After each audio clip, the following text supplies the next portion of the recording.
अबे पंकज, ये किस तरीके से रो रहा है? कम से कम रोने का तरीका तो सुरीला होना चाहिए, इतना बेसुरा नहीं। अरे मैं रो रहा हूँ, कोई रियाज नहीं कर रहा हूँ जो मुझे सुर ताल और ये सब सिखा रहे हो। देख, मैंने तुझे पहले ही कहा था मुझे कस के पकड़ना। तेरी लापरवाही की वजह से हम लोग ये गाड़ी से गिरे हैं, समझे? मेरी लापरवाही, खुद को बाइक चलाने आती नहीं है, मुझे गिरा दिया, मेरी टांग तोड़ दी और बोल रहे मेरी लापरवाही। कुछ नहीं हुआ तेरे टांग को। उठ जा, चल।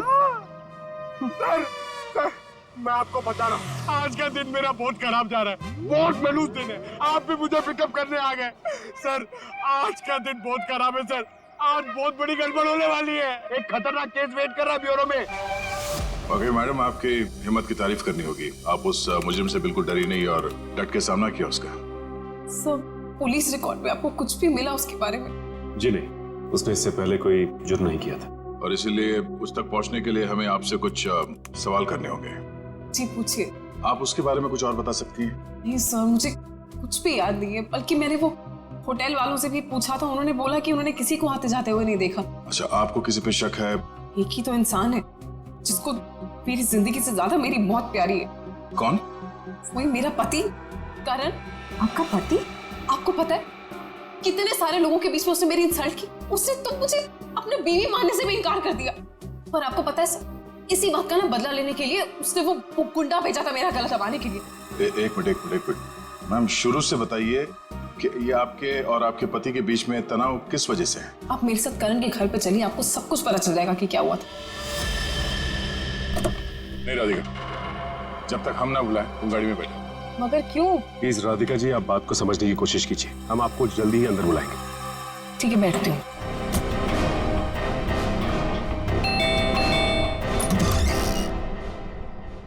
जी, आप लोग? सीआईडी। सीआईडी? अंदर आइए प्लीज। आइए बैठिए। ये आप लोग कहीं बाहर जाने वाले हैं क्या? नहीं, हम बस बाहर से आए ही थे, मगर बात क्या है? आपकी तारीफ? जी, ये मेरे मामा है, जतिन मामा, और मैं करण कुमार, इस घर का मालिक। क्या बात है ऑफिसर, आप लोग यहाँ ऐसे? मुझे थोड़ी घबराहट सी हो रही है। घबराने की कोई जरूरत नहीं। देखिए, हम लोग सिर्फ आपकी बीवी से कुछ पूछताछ कर रहे हैं। मेरी बीवी? वो तो ऊपर है। ऊपर है? वो तो नहीं, हम उनसे ऊपर ही चल के मिल लेते हैं, आपकी श्रीमती जी से। आखिर बात क्या है ऑफिसर? अनीता ने आप लोगों को बुलाया? वो भी पता चल जाएगा, आइए। आइए। अनीता, अनीता कहाँ चली गई? बाथरूम में पानी भरने की आवाज आ रही है। श्रेया? हाँ, इस वक्त उसके नहाने का समय होता है। अनीता जी,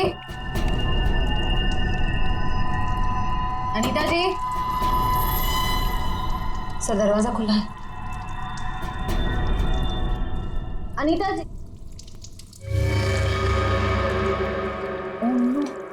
सर, अनीता जी, अनीता जी, अनीता, अनीता क्या हुआ? सर ये तो मर चुकी है। अनीता, अनीता, अनीता, एक मिनट, करण, आप समझिए प्लीज। अनीता को क्या हुआ? ले जाओ। करण जी, आप मेरे साथ बाहर चलिए प्लीज। आइए।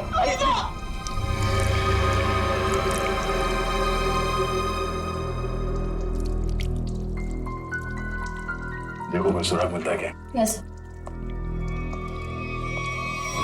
भगवान ने मेरे साथ बहुत बड़ा अन्याय किया है। मेरी अनीता को मुझसे छीन लिया। करण बेटा, संभालो अपने आप को। मैं सुधा कहाँ गई? सुधा? सुधा जी का कमरा कहाँ है? वो रहा। बढ़िया, जरा सुधा जी को बाहर लेके आओ। नहीं, आप बैठिए। माफ कीजिएगा, मगर हमें आप लोगों से कुछ सवाल करने होंगे। सर, ये बताइए। हाँ सर, वो सुधा जी। क्या हुआ माँ को? हाँ, क्या हुआ माँ को? माँ, माँ, माँ, माँ, सुधा? माँ, माँ, माँ, आंखें खोलो, कहीं माँ भी? नहीं, जिंदा है, नब्ज धीमी चल रही है। रेडी? एम्बुलेंस बुलाओ जल्दी। माँ। सचिन, माँ आंखें खोलो माँ। माँ माँ आंखें खोलो। इन दोनों का कहना है कि ये अभी भी घर आए हैं। पता लगाना होगा कि सच्चाई क्या है। दोनों को अलग अलग ले जाके पूछताछ करनी होगी। नाक और कान में खून है।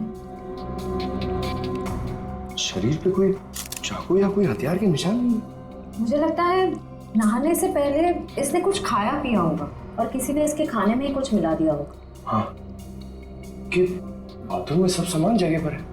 हाथापाई या मारामारी का कोई निशान नहीं। वही तो।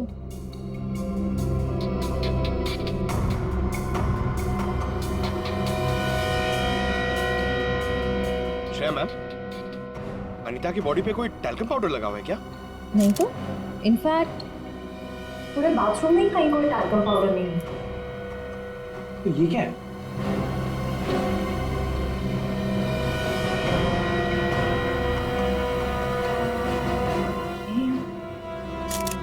कहीं अनीता की मौत का इस पाउडर से लेना देना तो नहीं? सर मैं भी अपनी माँ के साथ अस्पताल जाना चाहता हूँ सर। मुझे उनकी बहुत चिंता हो रही है, प्लीज सर मुझे जाने दीजिए। घबराइए नहीं, हमारा एक ऑफिसर गया आपकी माँ के साथ उनका ध्यान रखने के लिए। और एक बार ये तहकीकात पूरी हो जाए हमारी, उसके बाद आप भी जा सकते हैं हॉस्पिटल अपनी माँ से मिलने। सर आपको जो भी पूछना है आप पूछिए सर। यहाँ आपके घर में 4 लोग थे। अनीता जी का खून हो गया, आपकी माँ बेहोश पड़ी थी, तो अब बचे 2, आप और आपके मामा जी। आप हम दोनों पे शक कर रहे हैं? क्या करें हम, सीआईडी वालों का काम ही कुछ ऐसा होता। शुरुआत शक की बुनियाद से ही होती है। अब हम पर शक कर रहे हैं सर? हमारे घर में इतने सारे नौकर भी तो हैं। मेरा मतलब थे। आज दोपहर को माँ ने सारे नौकरों को पनवेल भेज दिया सर, हमारे फार्म हाउस पे। वहाँ पे रेनोवेशन चल रही है, लेकिन अब तक तो उनको आ जाना चाहिए था। आज ही नौकर को बाहर भेजा और आज ही ये सब कुछ हो गया। ये कोई संयोग तो नहीं हो सकता। आपने आखिरी बार अनीता को जिंदा कब देखा था? आज दोपहर को 1 बजे से। उसके बाद मैं ऑफिस चला गया और फिर मामा जी के साथ वकील के यहाँ। करण ने मुझे 1:30 बजे संगानेर रोड से पिकअप किया। वहां से हम वकील के पास गए। और इस बीच आप दोनों की अनीता जी या सुधा जी से कोई बात हुई थी? नहीं, कोई बात नहीं, कोई फोन भी नहीं आया। वकील के साथ मीटिंग करने के बाद हम 4 बजे तक घर लौट आए। और घर का दरवाजा किसने खोला? मैंने आपको कहा ना, घर में सबके पास एक चाबी है घर की। मैंने अपनी चाबी से दरवाजा खोला और मैं और मामा जी घर में आ गए।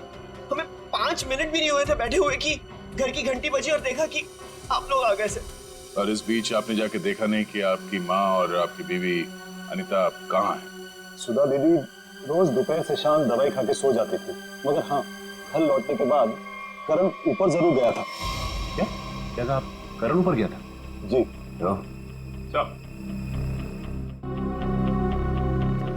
जतिन जी का कहना है कि करण आते ही सबसे पहले ऊपर सीढ़ियों पे गया। अच्छा, तो आपने मरने से पहले अपने बीवी को देखा होगा? जी नहीं। नहीं? तो मामा जी झूठ बोल रहे? नहीं तो मैंने ऐसा तो नहीं कहा था ना। मैं ऊपर जा रहा था, लेकिन कमरे तक पहुंचने से पहले मेरा फोन बजने लगा। ऊपर नेटवर्क का प्रॉब्लम है, इसलिए मैं वापस नीचे आ गया। पता नहीं क्यों चाह कर भी हमें यकीन नहीं हो रहा आप दोनों के बयान पर। ऐसे लग रहा है कि हम लोग कोई कहानी सुन रहे हैं, एक मन घड़ंत रची हुई कहानी। अरे सर प्लीज, हमारे साथ इतना बड़ा हादसा हुआ है और हमें हमदर्दी दिखाने के बजाय आप हम पे शक कर रहे हैं। हमदर्दी से ज्यादा जरूरी हमारे लिए अनीता को इंसाफ दिलाना है, उसके खूनी को फांसी के फंदे तक पहुंचाना है। अब उस मुजरिम को पकड़िए सर, क्या पता कल को वो मामा जी या मुझे मार दे। सर ऊपर बाथरूम में ये हरा पाउडर मिला, इसके अलावा और कोई खास सबूत हाथ नहीं आया है। आप कुछ बता सकते हैं इस पाउडर के बारे में? क्या है? नहीं सर, इससे पहले इस पाउडर को मैंने बाथरूम में कभी नहीं देखा। कोई बात नहीं, हम पता कर लेंगे। पंकज, टेस्टिंग के लिए भेज दो। सर मैं भी हॉस्पिटल जाना चाहता हूँ सर। सर प्लीज मुझे जाने दीजिए, मुझे अपनी माँ से मिलना है sir. Please sir, please please sir, जाने दीजिए इसे। अभी नहीं। लेकिन क्यों नहीं? आपके सारे सवाल तो खत्म हो गए ना, सिवाय एक के, और उस सवाल का नाम है राधिका। अरे ये तो वही लड़की है। ये वही है जिसने मुझे 2 थप्पड़ मारे थे। तुम्हारी हिम्मत कैसे हुई यहाँ आने की? तुम्हारे जैसे आदमी को 2 नहीं 200 थप्पड़ पड़ने चाहिए। गुंडा भेजा था ना तुमने मेरा गला दबाने के लिए। क्या बकवास कर रही हो तुम? सर मुझे लगता है यही वो है जिसने अनीता को मारा है। अब इसे गिरफ्तार कर लीजिए। मैं अनीता को क्यों मारूंगी? हाँ, मैं तुम्हारी पहली बीवी हूँ और तुम्हें पाने के लिए मुझे गुनाह करने की जरूरत नहीं है। एक मिनट, शांत हो जाइए। कौन सच बोल रहा है कौन झूठ अभी पता चल जाएगा। करण, पहले तुम बोलो। ये मेरी बीवी राधिका नहीं है, क्योंकि मेरी बीवी राधिका वो है वहां जो उस तस्वीर में है। सर, आज से 2 साल पहले एक हादसे में राधिका गुजर गई। ये भला मेरी पत्नी कैसे हो सकती है? सर, ये झूठ बोल रही है, ढोंग कर रही है ये। जब से ये मेरी जिंदगी में आई है ना, सब गलत हो रहा है, सब गलत हो रहा है। मेरी अनीता गुजर गई, मेरी माँ अस्पताल चली गई, और आज पहली बार ऐसा हुआ है कि हमारे घर में सीआईडी आई है। तुम्हारी बीवी अनीता को मैंने नहीं मारा है, और सासू माँ भी मेरी वजह से अस्पताल ले गई है, समझे? तो क्या सासू माँ? Sir just look at her, कितना झूठ बोल रही है। एक मिनट करण। मैम, फोटो में जो ये लड़की है उसका चेहरा और आपका तो बिल्कुल अलग, कोई मेल नहीं खाता, जमीन आसमान का फर्क। सर, अब मुझे 2 मिनट दीजिए, मैं साबित कर दूंगी कि ये फोटो वाली लड़की वही हूँ। ठीक है, साबित कीजिए। सर, तुम और मैं 2013 जुलाई में जयगढ़ गए थे ट्रैकिंग के लिए। तुम और मैं नहीं गए थे, मैं और मेरी पत्नी राधिका गए थे। लेकिन तुम्हें कैसे पता चला? उस वक्त एक हादसा हुआ था, एक लड़की की मौत हो गई थी पहाड़ से नीचे गिर के। वो लड़की मैं थी, राधिका तुम्हारी बीवी। तुम? मैं पहाड़ से नीचे गिर गई थी, तुमने तो मुझे ढूंढने तक की कोशिश नहीं की थी। ढूंढा था, करण ने खुद मुझे बताया था। जी, इन्होंने बोला और आपने मान लिया। सर, मैंने अपनी पत्नी को ढूंढने की बहुत कोशिश की, दिन रात कोशिश की, लेकिन मुझे उसकी लाश तक नहीं मिली। कैसे मिलती तुम्हें उसकी लाश? हाँ, मैं मरी नहीं थी, मैं जिंदा थी और तुम्हारे सामने खड़ी हूँ। सर ये फिर से झूठ बोल रही है। सर, एक मिनट, जब आप पहाड़ से गिरी तो फिर तो बच कैसे गई? क्योंकि कुछ सांसें बची थी मेरे अंदर। आपको पता है, 2 साल लगे थे मेरी हड्डियां छोड़ने में, पूरा चेहरा खराब हो गया था मेरा। वो तो शुक्र है डॉक्टर पुनीत का, जिन्होंने मुझे नया चेहरा दिया। लेकिन शादी को देखिए, अभी तक मारने को तैयार नहीं कि मैं इसकी बीवी हूँ। सर झूठ बोल रही है, ये बेकार की कहानियां बना रही है, ढोंग कर रही है। क्यों झूठ बोल रही हो? क्या करूं मैं? कहा किसके दिखाऊं कि मैं तुम्हारी बीवी हूँ? तुम्हें जो करना जाके करो, जिससे पता करना जाके करो। मैं क्यों करूं? सच क्या है और झूठ कौन बोल रहा है वो भी सामने आ जाएगा।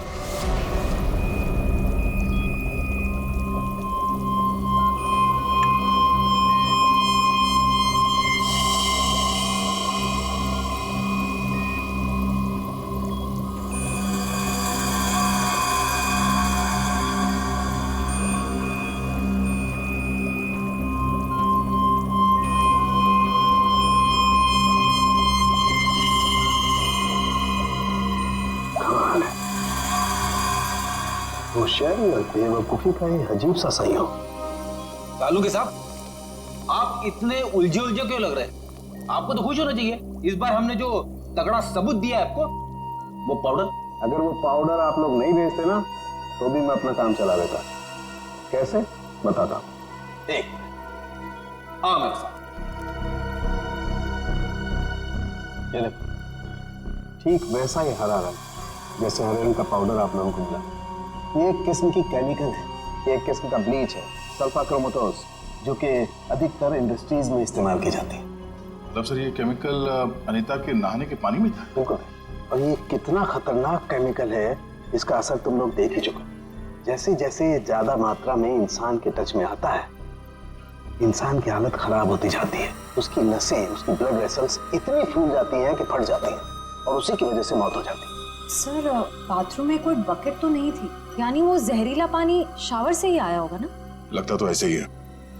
दोबारा जाके वहां पे वो शावर चेक करना पड़ेगा। डॉक्टर साहब ये बताइए कि करण की माँ सुधा जी, उन्हें भी इसी तरह के केमिकल से बेहोश किया गया था? हाँ दया, था तो केमिकल ही, लेकिन ये केमिकल नहीं था। वो केमिकल था मैथनॉल। हाँ बता दो। ये देख रहे हो, ये लाल लाल निशान उस मैथनॉल के रेजिड्यू। ये किस तरह का केमिकल? ये केमिकल इंसान को पूरी जिंदगी के लिए पैरालाइज कर देता है। मतलब खूनी सुधा जी को मारना नहीं चाहता था, उन्हें हमेशा के लिए अपाहिज बनाना चाहता था। लगता तो ऐसा ही। कोई आपसी दुश्मनी का मामला लगता है सर। एक को मार दिया और एक को जिंदा लाश बना दिया। क्या अनीता जिस पानी से नहा रही थी उसमें जहर था? इसलिए अनीता की मौत के बाद इस बाथरूम के और टंकी के पानी के इस्तेमाल पर रोक लगा दी गई थी। लेकिन हम सब इसी टंकी के पानी से नहाए थे, फिर हमें कुछ क्यों नहीं हुआ? इसका जवाब भी बहुत जल्द मिल जाएगा आपको। सर, मुझे तो नौकरों पे शक है। हम तो पनवेल वाले फार्म हाउस पर थे, और हम क्यों मिलाएंगे मेम साहब के नहाने के पानी में जहर? और ये पानी हमारे बाथरूम में भी आता है। ठीक है, आप सब लोग यही रहिए। उस जहरीले पानी का असर सिर्फ अनीता पे क्यों हुआ और बाकी किसी पे क्यों नहीं हुआ, वो अभी पता चल जाएगा। पंकज,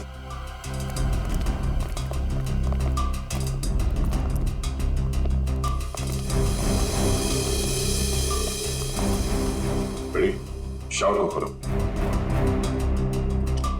अगर जहर पानी में है तो उस केमिकल के अवशेष इसमें जरूर मिलेंगे।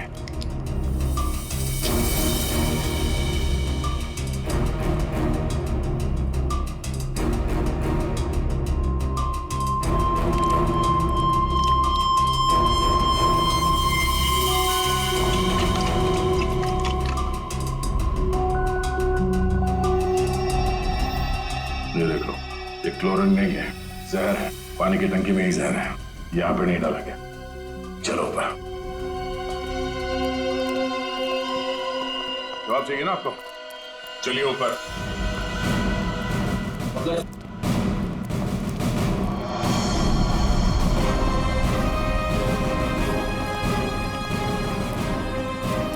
सर, ये पानी की टंकी में जहर क्यों होगा? अगर इसमें जहर होता तो हम सब जिंदा कैसे? हो सकता है आप लोग कई दिनों से नहाए नहीं हो। फॉरेंसिक किट लाए हो? सर वो नीचे। प्लीज लिया।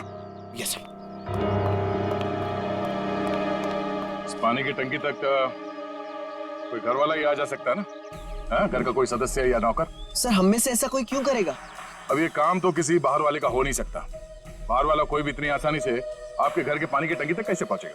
क्यों नहीं पहुंच सकता? पिछले हफ्ते एक प्लम्बर भी तो आया था यहाँ। इंटरेस्टिंग। पर आप लोगों की जानकारी के लिए बता दूं, इस जहरीले पानी का असर सिर्फ अनीता पे इसलिए हुआ क्योंकि खुद ही ने वो जहर पानी में उस वक्त मिलाया जब अनीता नहाने के लिए गई।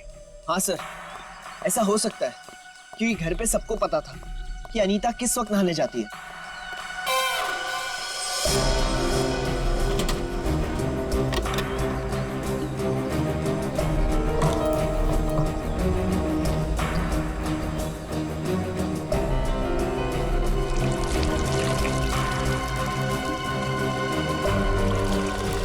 थैली यहाँ कैसे?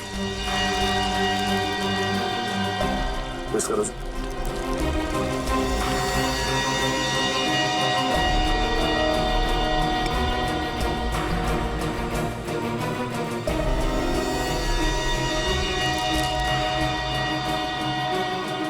सर, हाँ? पानी में जहर है। क्या? पानी में जहर है?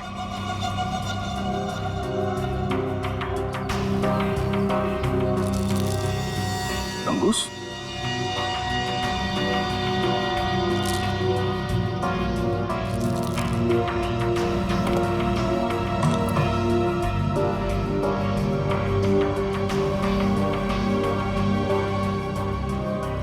क्या कहा आपने? एक हफ्ते पहले प्लम्बर आया था? जी। लगता है उसी दौरान ये सब हुआ है। किसी ने वो जहर इस प्लास्टिक में डालकर यहाँ पे रख दिया था और उसे तंगुस से बांध के नीचे कनेक्ट किया था। और जैसे ही अनीता बाथरूम में गई नहाने के लिए, उसने तंगुस को खींचा। प्लास्टिक के अंदर जो जहर था वो पानी में घुल गया और अनीता की मौत हो गई। लेकिन सर, घर के किस सदस्य का काम है, कैसे पता चलेगा? अगर किसी ने तंगुस यहां से खींचा है तो जरूर आसपास किसी न किसी ने तो देखा होगा कुछ। आसपास लोगों से पूछते हैं। या आसपास किसी ऐसे आदमी से पूछना होगा जो घंटों एक ही जगह पे बैठा रहता है, जैसे कोई दुकानदार, फेरी वाला, कोई बिल्डिंग का वॉचमैन।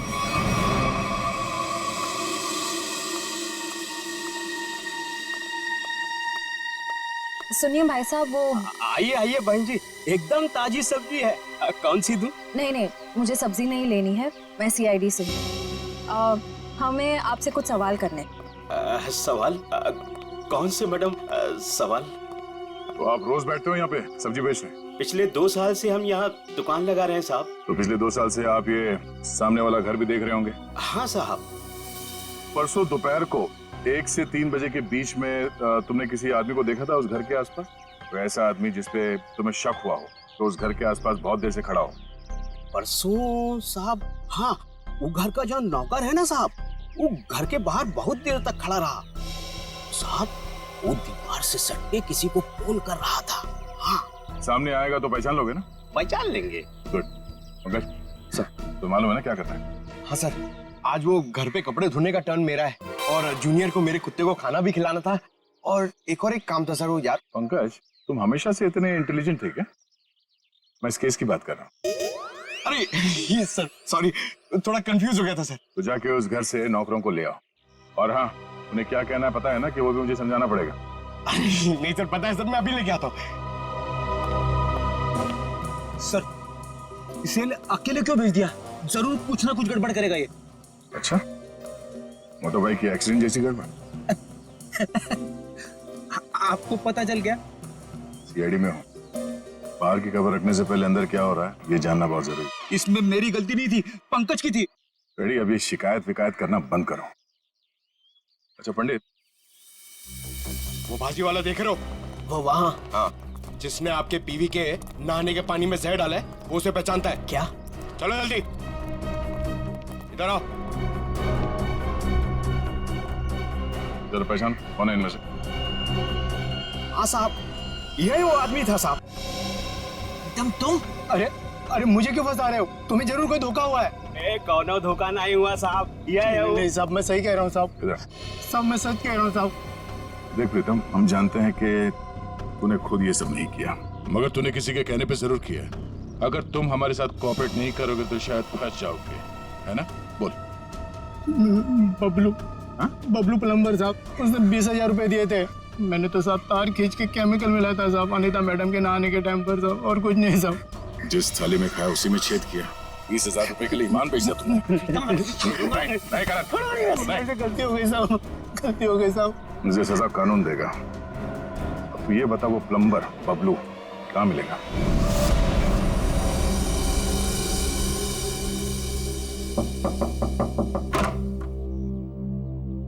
नमस्ते। नमस्ते। बबलू है क्या? आप लोग बाद में आना, बबलू भी घर पर नहीं है। कहाँ गया बबलू?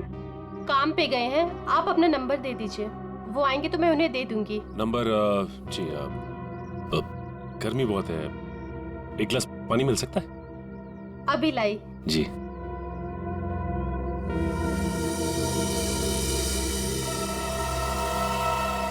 ये क्या?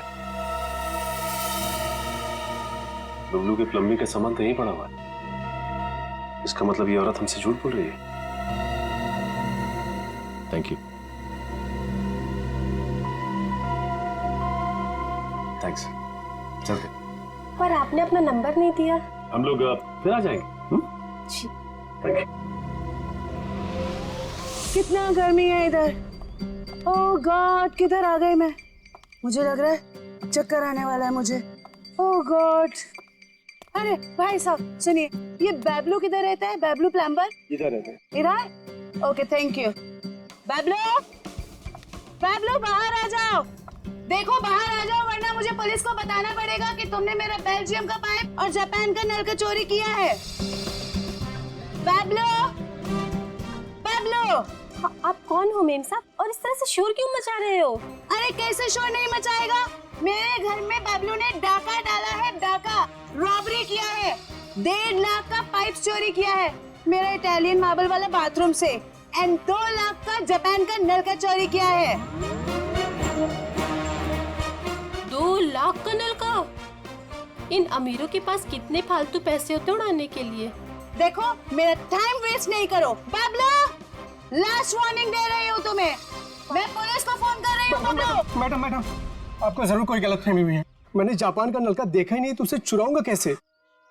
अब तो जापान के नलके की छोड़ और जेल के नलके की सोच। सीआईडी वालों ने मेरे साथ धोखा किया, मुझ पे झूठा इल्जाम लगाया। क्या करे, कभी कभी चूहों को बिल से निकालने के लिए सीआईडी को ऐसी चालबाजियां करनी पड़ती, समझा? अब बोल, अनीता को जहर क्यों दिया? जहर? पाउडर में जहर था? मुझे वाकई नहीं पता था। तुझे क्या लगा पानी के कीड़े मारने की दवा है वो? हा? पता नहीं साहब, मैंने इतना सोचा ही नहीं था। 50,000 रुपए मिल रहे थे, मैंने बिना दिमाग लगाए चुपचाप काम कर दिया। किसने दिए 50,000 रुपए तुझे? मुझे नहीं पता, एक फोन आया था होटल से। कौन से होटल से फोन आया था? Excuse me ma'am, good afternoon sir, good afternoon ma'am. हमारे होटल में आपका बहुत बहुत स्वागत है। अरे वाह, इतने प्यार से हमारा स्वागत किया। जनरली सीआईडी को देख के तो लोग मायूस हो जाते हैं। सीआईडी? क्या बात है सर? इसे पहचानती हैं आप? नहीं पहचानती। क्या बात, मतलब आपने कभी देखा ही नहीं है? याद तो नहीं आ रहा है। ठीक है, हम आपको याद दिला देते हैं। बबलू नाम है इसका। पिछले हफ्ते यहाँ इस होटल से एक पैकेट लेने आया था आप ही के होटल में किसी गेस्ट से। कौन सा गेस्ट था सर? अगर ये सब कुछ हमें पता होता तो यहाँ क्यों आते? एक्चुअली यहाँ हर रोज बहुत गेस्ट आते हैं और पिछले हफ्ते यहाँ कौन कौन रुका था ये कैसे याद रहेगा? हाँ, ये बात तो है। पर आपके पास कोई रजिस्टर, कोई रिकॉर्ड्स के लिए आपके मेहमानों के या जो लोग उनसे मिलने आते हैं रखते होंगे ना? तो आप जरा उसमें चेक कीजिए और बताइए ये बबलू किससे मिलने आया था। हाँ सर, मैं चेक कर लेती हूँ। प्लीज।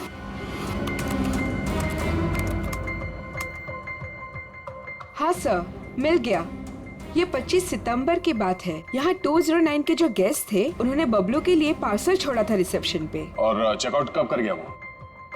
अब तक तो नहीं किया सर। मतलब वो अभी कमरे में है? नहीं, एक्चुअली मैंने उन्हें होटल के कॉफी शॉप में जाते हुए देखा था। नाम क्या आपके इस गेस्ट का? जरा देखो कहाँ है वो। ये देखिए सर, ये रहा। मिस्टर करण, आप यहाँ? ये सवाल तो मैं भी आप लोगों से पूछ सकता हूँ। हाँ, ये बात तो है, ये सवाल आप भी कर सकते हैं, मगर चूंकि सवाल हमने पहले किया है तो आप जवाब दीजिए। वो मुझे यहाँ का ऑमलेट और कॉफी बहुत पसंद है, इसलिए थोड़ी पेट पूजा करने आ गया था। अरे वाह, तुम मेरे लिए भी बोल दीजिए। सर, मेरे पेट में चूहे दौड़ रहे हैं। हमारे चूहों को कह दो कुछ देर के लिए इंतजार करें, क्योंकि हम यहाँ जिस खास शख्स से मिलने आए हैं पहले उससे तुम मिलने। खास शख्स कौन है? आओ मिला दो। आजा। नमस्ते, कैसी हैं?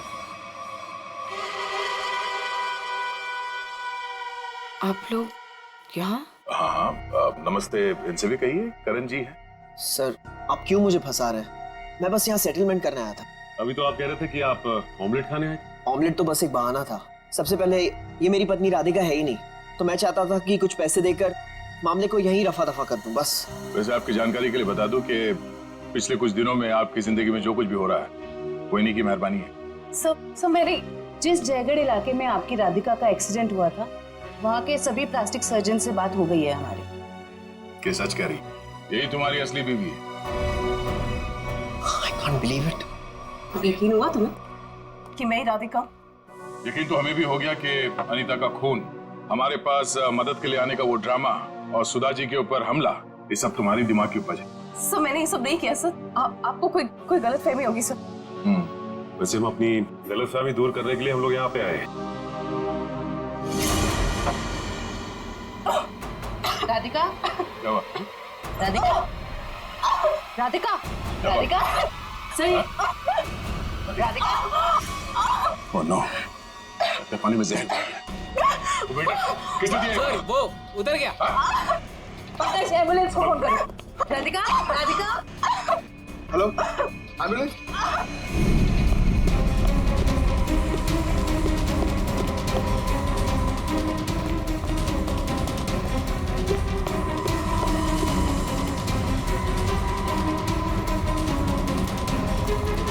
और कहाँ भाग हो गया? जाने दो मुझे। हाँ? जाने दो मुझे। जाने दो मुझे। जाने दे।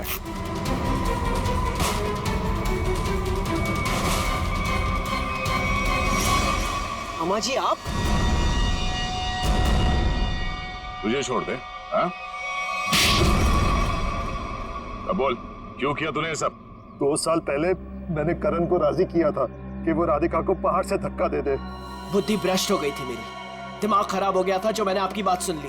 आगे बताओ, सुधा जी के इस हालत के जिम्मेदार तुम ही हो ना? सुधा के खाने में मैंने ही गड़बड़ की थी। और राधिका जब पहाड़ से नीचे गिरने के बाद भी नहीं मरी तो तुमने इसके दिमाग में जहर घोला। हाँ, राधिका को मोहरा बना के करण और सुधा के खिलाफ इस्तेमाल किया मैंने, और राधिका के नाम से ही बबलू के हाथों अनीता की पानी की टंकी में जहर मिलवाया था मैंने। ये भी बता दो कि ये सब नेक काम तुमने किस लिए किए? बदला लेना चाहता था मैं। किससे? अपनी चचेरी बहन सुधा से। 1000 लालची आदमी मरे होंगे तब जाके सुधा का जन्म हुआ होगा। शुरू से ही उसकी नजर मेरे पैसों पर थी। मेरे भोले भाले माँ बाप को बेवकूफ बनाकर उसने हमारी पूरी जायदाद पर कब्जा कर लिया था। एक एक पैसे के लिए मोहताज बना दिया था उसने मुझे। सिर्फ इतना ही नहीं, मेरे बच्चे को भी अस्पताल में मार दिया था उसने ताकि सब कुछ करण का ही बना रहे। माना कि सुधा ने बहुत गलत किया तुम्हारे साथ, मगर उसके लिए तुमने जो रास्ता चुना है वो भी सही नहीं है। बदले की भावना ने मेरे जमीर को अंधा बना दिया था। मेरा तो सिर्फ एक ही मकसद था, इस परिवार का नामो निशान मिटा देना। मामा जी, मैं कभी सपने में भी नहीं सोच सकता था कि आपके दिल में इतना जहर होगा। जब दिल में जहर भरा होता है तो उसका अंजाम भी जहरीला ही होता है। सुधा ने जो किया उसकी सजा तो तुमने उसे दे दी। अब करण और तुम्हारा इंसाफ अदालत करेगी।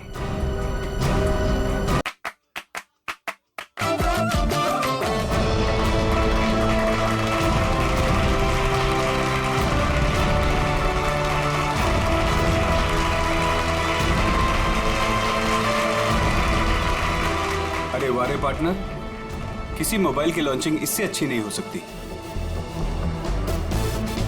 देखो शायला कैसे सबको दीवाना बना रही है। मैंने तो पहले ही कहा था, शायला के जुड़ने से हमें बहुत फायदा होगा।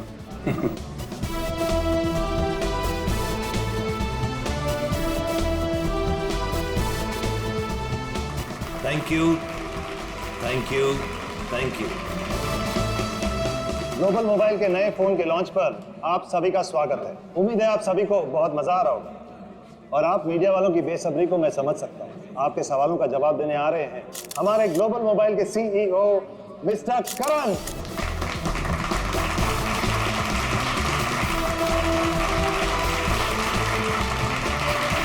All the best. Thank you everyone. आप लोग अपना कीमती वक्त निकाल कर यहाँ आए, इसके लिए आप सभी का बहुत बहुत शुक्रिया। Thank you. आज मैं बहुत खुश हूं क्योंकि आज मैं आप सबको अपनी कंपनी का वो मोबाइल देने जा रहा हूं जो आपकी रोजमर्रा की जिंदगी को और भी आसान कर देगा।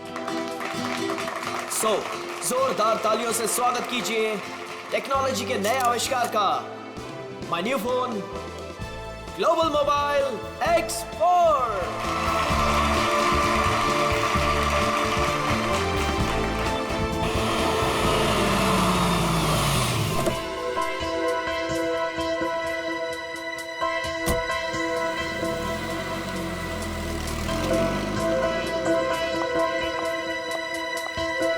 वेलकम मैडम, आइए आइए। फंक्शन कहाँ चल रहा है? हॉल नंबर 1 में। ओके। क्या ये बात सच है कि आपका मोबाइल बाकी मोबाइल की तुलना में बेहतरीन बैटरी लाइफ और परफॉर्मेंस देंगे? अभी जो हमने सॉफ्टवेयर का इस्तेमाल किया है वो बहुत ही एडवांस्ड है और ये हमारे फोन को एक नया करण करण करण करण करण ये कौन है मामा जी? पता नहीं। मैं तुम्हें देखिए कितनी खुश हूँ करण, मैं कितना परेशान हो गई थी। I am so happy to see you. Excuse me, छोड़िए, कौन है आप? क्या बदतमीजी है? मुझे लगा तुम मुझे पहचान लोगे और यहाँ पर क्या लगा रखा है? हाँ, मुझे मेरे नाम से बुलाओ ना। मुझे पता भी नहीं कि तुम कौन हो, तो तुम्हारा नाम कैसे पता चलेगा मुझे? तुमने अपना एड्रेस बदल दिया, अपना फोन नंबर बता दिया, फिर भी मैंने तुम्हें ढूंढ निकाला। 2 साल इंतजार किया है मेरे कारण। 2 साल?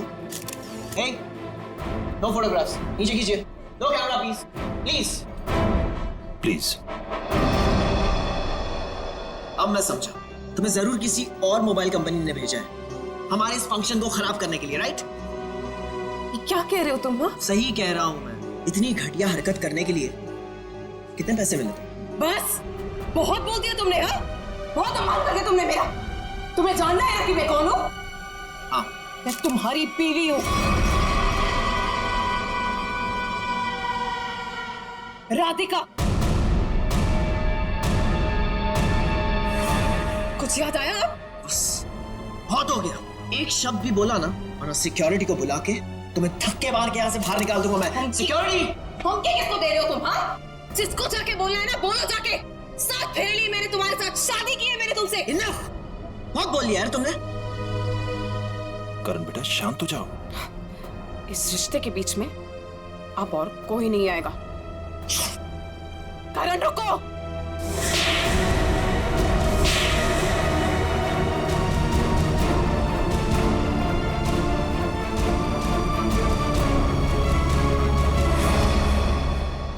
दो तमाचे उन 2 सालों के लिए जो मैंने तुम्हारी यादें बिताई है। तुमने मुझे थप्पड़ मारा, मुझसे दुश्मनी बहुत महंगी पड़ेगी। पता है मैं कौन हूँ? पता है तुमने किससे दुश्मनी मोल ली है? अपने पति से। मैं तुम्हारा पति नहीं हूँ। अगर मैं तुम्हारा पति हूँ ना, तो सबूत बताओ।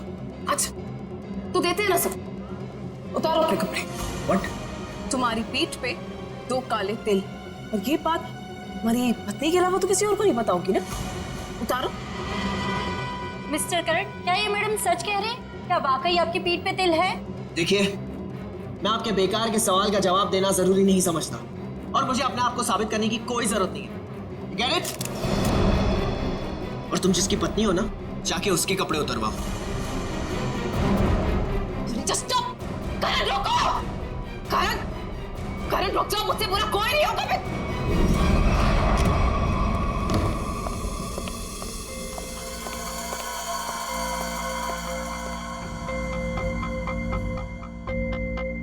छोड़ूंगा नहीं मैं उस औरत को। उसकी इतनी हिम्मत कि उसने सबके सामने मुझे 2 झापड़ मारे। करण कुमार की इतनी बड़ी इंसल्ट जिंदगी में किसी ने नहीं की। जरा मैं भी तो सुनूं, कौन है ये औरत जिसने मेरे पति श्री करण कुमार जी का इतना बड़ा अपमान किया?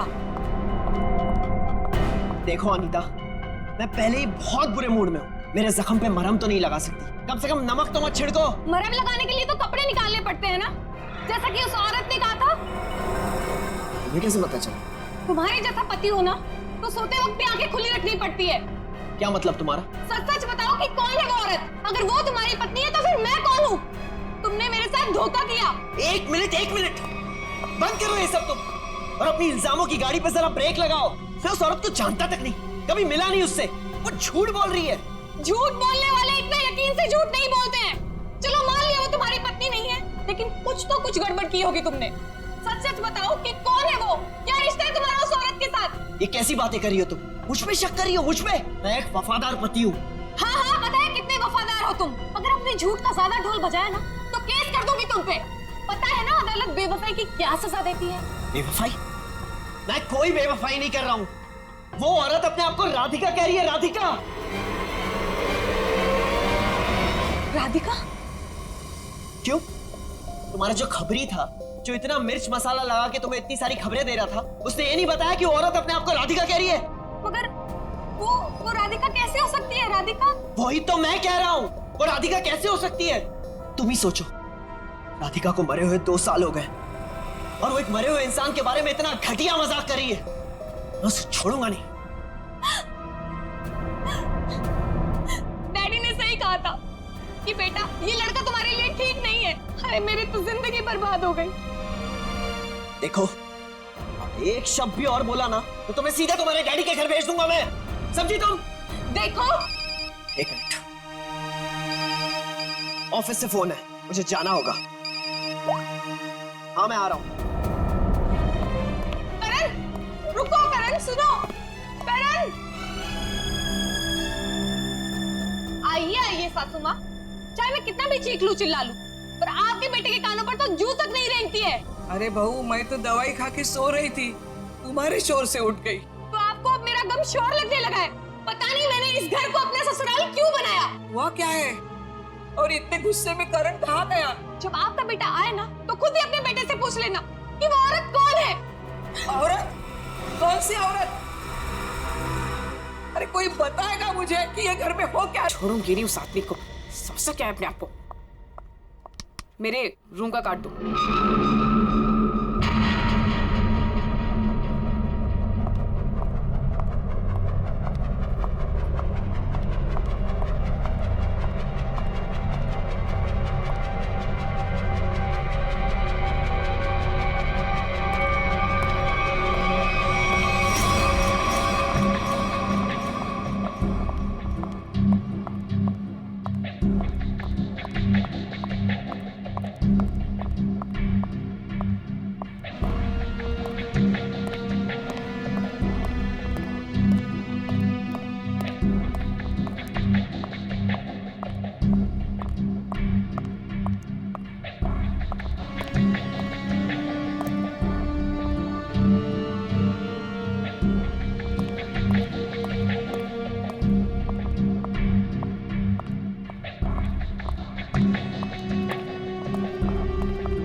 बहुत होशियार समझती है अपने आप को।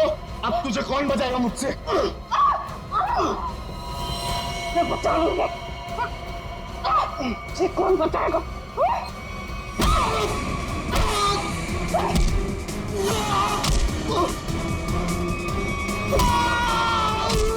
किसने भेजा तुझे? हाँ? मेरे पति के दूसरे बीवी ने भेजा है ना? तुझे पता है वो नकली है, इसलिए मैं हूँ। तुझे पुलिस वाले बताएंगे अब, समझा?